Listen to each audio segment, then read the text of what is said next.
The old man woke up at exactly 6:15 a.m., as he had for decades. The soft light of dawn slipped through the thin curtains, touching the faded wallpaper of his small bedroom.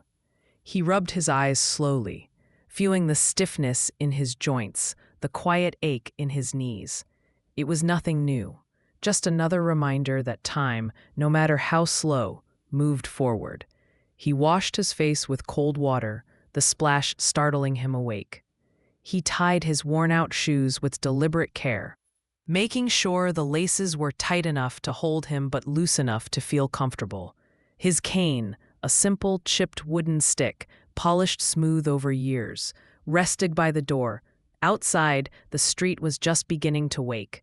The first birds of morning chirped softly from the oak tree across the road.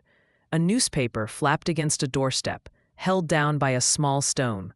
The scent of damp earth mixed with the faint aroma of baking bread from the corner bakery. He stepped out carefully, cane tapping lightly on the pavement. Each step was measured, deliberate. The rhythm of his walk was slow, steady, almost like a song only he could hear. Across the street, a little girl waved. "Good morning, sir." He smiled gently and nodded, his eyes crinkling. "Good morning, little one." As he walked, he noticed the small things. The way sunlight spilled across the cracked sidewalk. The way a cat stretched lazily atop a wall. The flutter of laundry hanging in the gentle breeze. These were the moments most people missed, too busy rushing to catch the day. But not him. He had learned long ago that peace lived in noticing.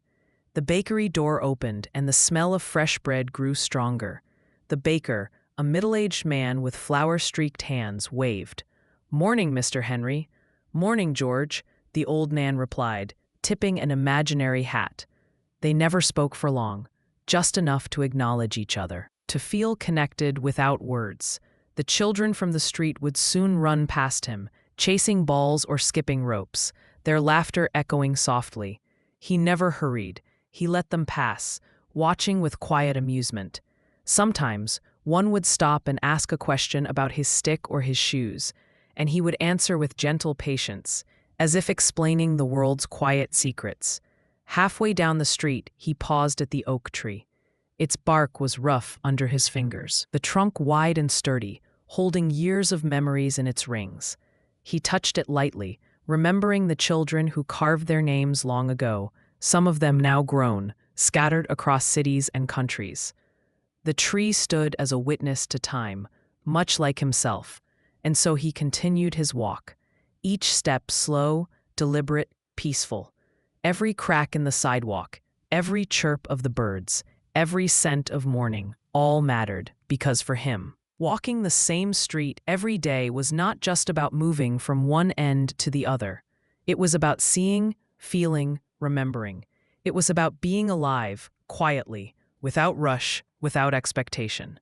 By the time he reached the little bench near the fountain, the sun had risen just enough to cast golden streaks across the street.